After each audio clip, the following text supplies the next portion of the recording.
Hi ladies and gentlemen, welcome back to another video. This time we're discussing MK1. I have been busy with personal stuff for last week, especially with MK being released in the middle of real life things. So what's the long story short of this game? Basically this game is probably the most accessible fighting game ever. Full screen reader support, audio described fatalities, fatal blows. No brutalities unfortunately, but it'd be kind of nice. Just it's a little nitpick, but it'd be nice.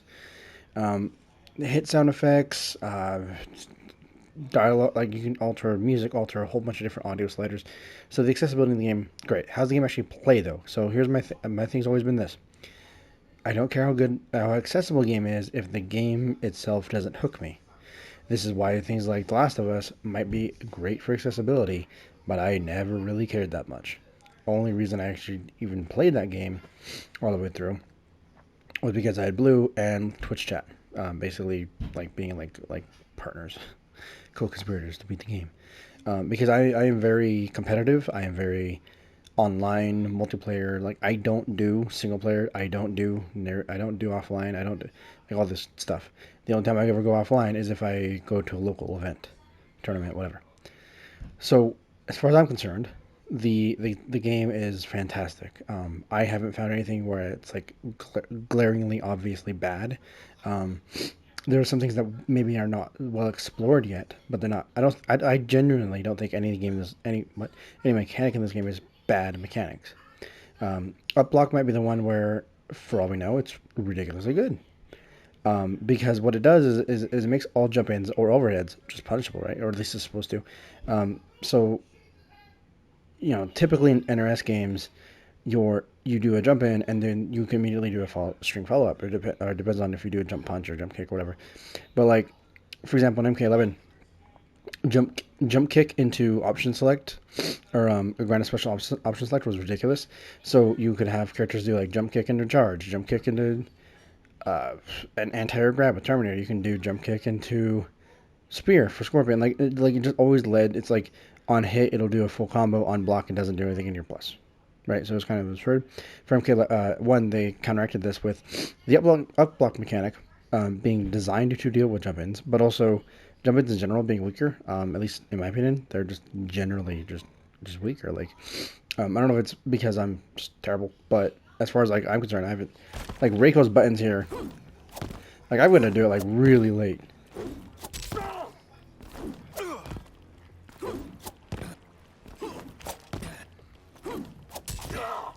Okay, jump two might be okay.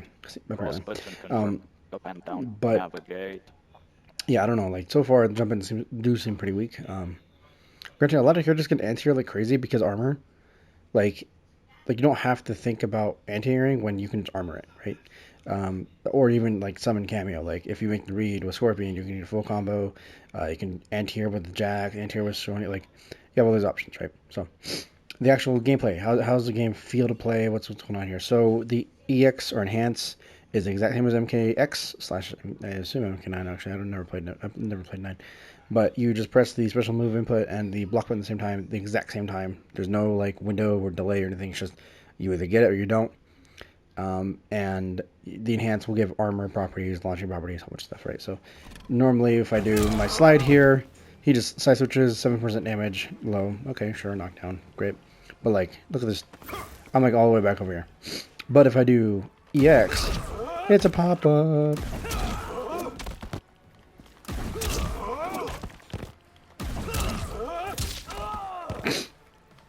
Alright, so, that's just basically how it goes. Your actual like buttons and combos and stuff like that. So the one thing I'll give MK1 massive credit is that the characters feel like actual characters. With MKX and 11, you always felt like your character was neutered because they had to split up the variations and specials. And so it was like, I love playing Terminator, but I can imagine this character with a full toolkit. I love playing Nightwolf, but I can imagine this character with a full toolkit. I love playing Jason without a full toolkit because Jason was just stupid. But it stands to reason that eventually, with the criticism of 11, this game feels like an anti-MK11, coined by Blind Type Blue. Blue, if you watch this, hi. The general consensus I've seen from almost everybody in the NRS community, almost everybody, has been that the campaign, um, some people may or may not like the multiverse idea, but like generally speaking, the campaign was actually really well done, and especially in my opinion, because I loved the fact that this was a new take on a lot of classic stuff, like Scorpion and Sub Zero. Yes, Hanzo is like Scorpion and whatever. Like we all know the lore, but seeing it portrayed differently between two brothers, one made it more relatable and more personal, right? Because like for me, it was I knew the feud between Scorpion and Sub Zero. I knew the feud, but like it was never really there. You know what I mean? Because a lot of that was built up in between the original MK and like the 3D era, like MK9 through now. You haven't really seen that, at least not a crazy extent as far as I'm aware, unless it was like MKX story that I don't remember. Um, but it's just like new takes on characters, like Good Sendel. Like she was my favorite part of the campaign. Honestly, Good Sendel was really. It was nice to see that side of a character in which all the only lore I knew was MK11 and she's evil and boring, honestly. And then Good Sendel, like I find evil characters in general, evil or whatever, I find them to be more bland than good characters because all it is cruelty for cruelty's sake, and it's just boring at that point for me. Like sure you might get like the so and so said this or they did that, like you get those moments, right? But it's hard for me to be like invested enough from like okay this is like actually cool, whereas like Good Sindel I'm like this like Melina's not crazy either, or at least not as crazy, but like they're just they trying to be happy family, and then you get Jared. um But it's like, dude, it was such nice. I don't know. I personally think MK1 story is like the best NRS story that I've experienced. I didn't play 9, but out of X11 and this is my favorite. I may consider replaying it just because it was good, honestly. But I don't know if I will. But as far as the actual like game, okay, let's talk about like the meat and potatoes of the game. It's the fighting game mechanics. It's the cameos. It's the whatever, right?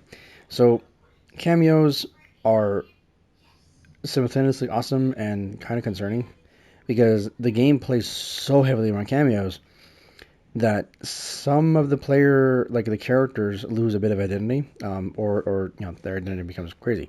So, for example, you could have a cameo that covers your weak areas, or a cameo that makes yours absurd. Uh, here, there's a cameo. Okay, there's Striker and Goro, and Sub-Zero, the three cameos that I think work well with Reiko. And for those who are not aware, I'm maining Reiko because command grabs. I'm looking at General Shao as the second. But you have, what is it? You have, like Goro, you can like unblockable and command grab loop, unblockable crap, right? So it's like a setup. You could do like there's some things that make this game dirty. This game, generally speaking, is just more dirty than 11 ever could think of being. You have crazy mix-ups. You have, pressure. You have combos in this game are like a treat to watch, man. Because like I can't see them, but I'm like flabbergasted by some of the crap I'm seeing, like frame perfect links, things like that. I mean, maybe not frame perfect, but like they're really tight links, and so it's like it's very interesting to see, especially in an NRS game because traditionally speaking, NRS games are not the most technically difficult, complex things to perform combos. Um, Then again, neither are a lot of fighting games. Granted, I've been playing them for years now, so I don't know. But like the hardest thing about like fighting game or NRS was like the running to cancel crap you could pull off, or instant air fireballs with Liu Kang and MKX. MK11, I guess you could consider some of Fujin stuff hard, and maybe some of Unbreak. What's her the Leap Jackie crap, but aside from that, like the hardest thing I ever experienced was like trying to do like Running Man punch back to death grip, and even then that was like pretty consistent, and there was a standing 20% reset. So the point is, this game is just playing so much better. Like the movement feels good. Look at this. Look. Just I'm gonna walk all the way from here. I'm just gonna walk forward. Like not even it's like 5 or 6 steps. I mean, I'm sure I'm not like full screen between myself and the opponent, but like walking just feels pretty good. You have wave dashing, which I'm terrible at. But not even including like the regular dashing. Look at this. In your face. I mean, of course, you have dash and a jump forward, back dash and a back jump. And as far as like the wake ups too, here's another thing where they took notes out of MK1's book of not to do was they didn't have 7 billion different wake ups. Technically, you can get it to where you can start getting more wake up options when you start throwing in a long delay, and then that people hesitate, then you might be able to jump out. There's things like that, but generally speaking, your wake ups are armor, block, or that's about it. Or maybe summon a cameo who's invincible, sure, but and maybe so you're like your big three ones, your main ones are like delay, wake up, block, and armor. And I like that because I mean, if they armor, I mean, it depends on the cameo and if they know what they're doing. If they armor, like they're maybe getting 20%, 18%, maybe less.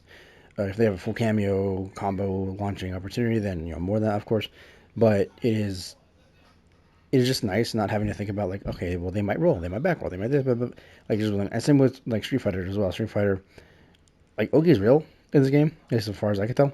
So like Oki actually matters, knockdowns matter. Like it's just really nice understanding. Okay, it's my turn. I knocked your ass down. I'm still pressing buttons. I'm still going ham. Like that. Like it's just I never thought I had to say it, but I said it. And that another point with Fatal Blows. Fatal Blows got nerfed hard. I think they still just take 30% or below 30% health, and they activate, and they're on a cooldown. But there is now a screen flash visually and auditorily. There's a very clear audio thing, like, and it's like all like reverb and slow down. It's like, okay, I can easily react to that.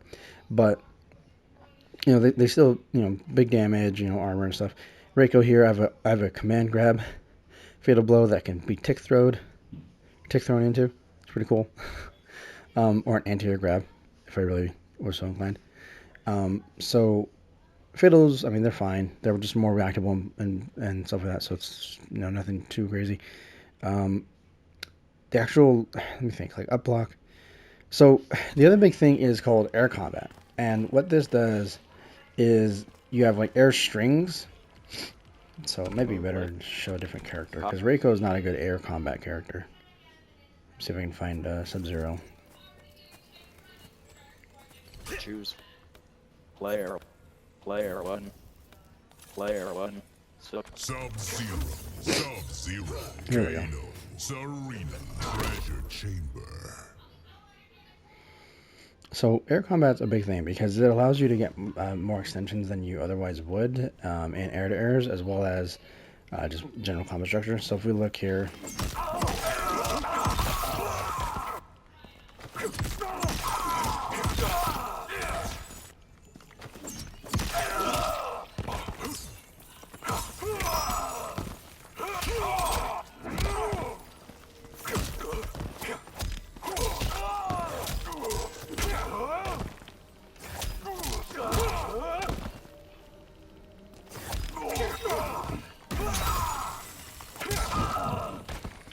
that's kind of cool. Anyway, the point being, like the actual mechanics are pretty good. You have true Ogi, true knockdowns, makes sense. Armor, some people find it annoying. To me, I don't really see a problem with it. Like I don't see a difference between an armored special than Shoryuken. Right? Like I don't like it's the same thing. It's just invincible wake up, essentially. It's just the difference is armor. You can break through the armor. You cannot break through an invincible DP unless I think you throw it, right? Unless I might be thinking of a different DP because I think OD DP in Street Fighter is like straight full invul and everything. Like you can't do nothing. At least in Street Fighter 6. I think I'm probably wrong. Honestly, I don't play Shadows. I don't know. But as far as like armor goes, like people, some people may or may not like armor. I personally like it because I like having the idea of like I'm gonna spend my bar and just bully you. Because as Reiko, I don't need bar for my combos or my damage, right? Like very very easy B&B here. Let's see if I am not Reiko. Whoops. But the point being, like especially with the cameos, you don't need a lot of bar. I mean, of course, any character will love bar, but for my character specifically, like Xiao and Reiko, I have option for meterless, and so like I don't know. I just love the fact that this game offers so much variety, so much character depth variety. understanding different things, right? So like for Reiko, I have a armored down back 3, a back forward 3 that runs full screen, almost full screen, command grab, a parry, a projectile. Like I have 5 special moves, and they're all useful.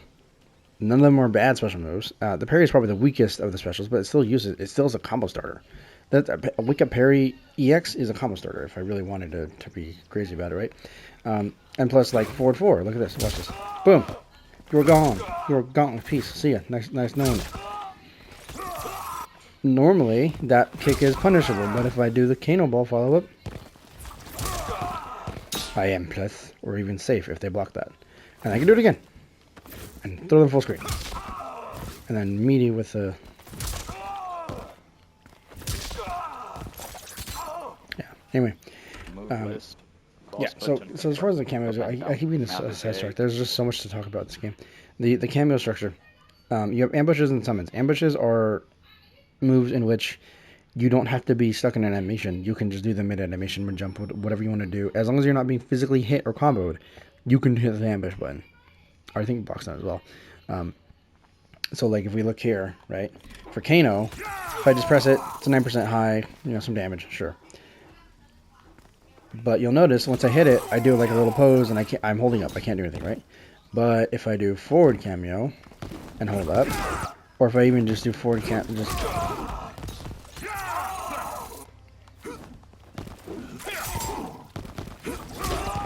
like you see the difference between the ambush and summon right there. And generally speaking, ambushes, in my opinion, are stronger than summons. It just depends on the character and the situation.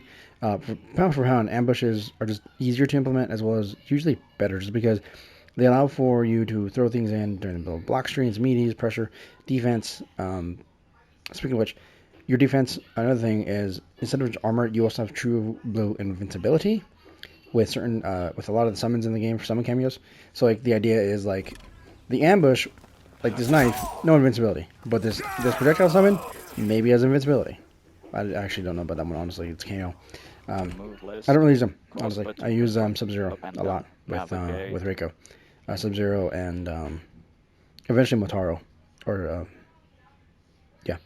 So there's just a lot to think about this game, especially like things like Flawless Block coming back. Flawless Block coming back to me is like a big deal because I loved Flawless Block in MK11. It was a little cheap because you could always like Flawless Block and then take your turn back or full launch, blah, blah, blah, sure.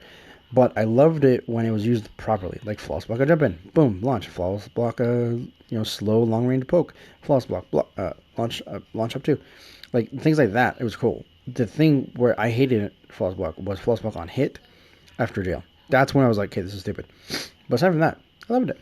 Especially Flawless Blocking a gap. It's like, I'm just going to commit to this, and if it works, I'm going to blow you up. And you can do the same thing here. So your Flawless Blocks, they don't let you launch, guaranteed launch anymore. But you can, depending on the move and the data and the characters and stuff, you can punish things like Havoc, right? Havoc has like a bunch of overhead enders, and all of them are +3, +6, whatever. Like he has a bunch of plus frames. But right now, either it's a bug or they intentionally are not letting you do this or whatever. But you can't, if you Flawless Block his plus on block enders, they don't lose their block advantage, so they're still +3.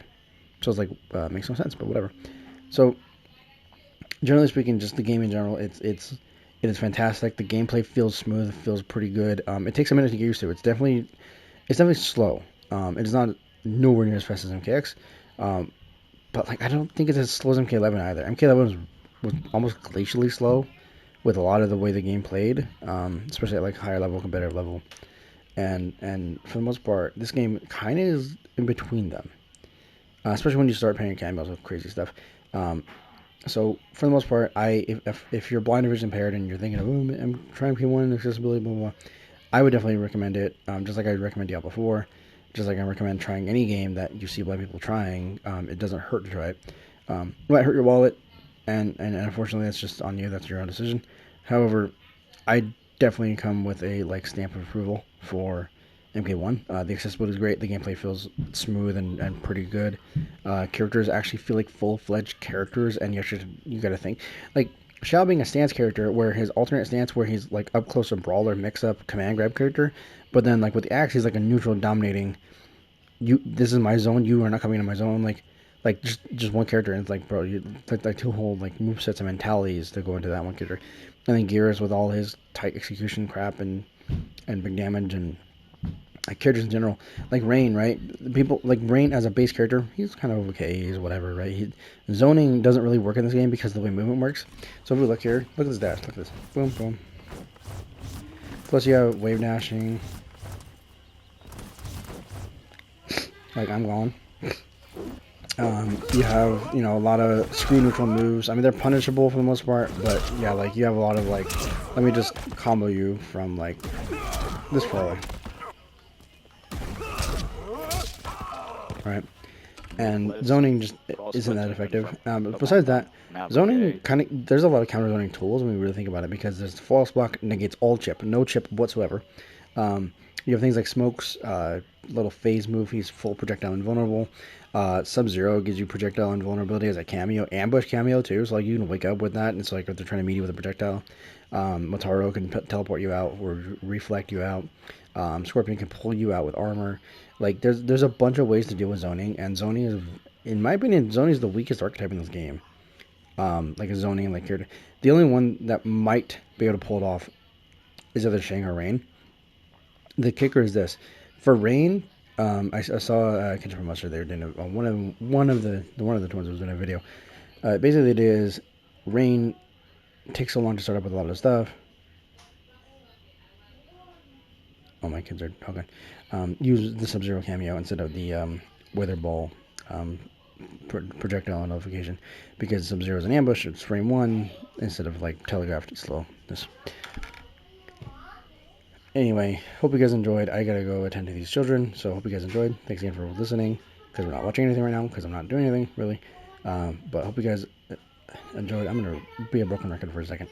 Thanks again.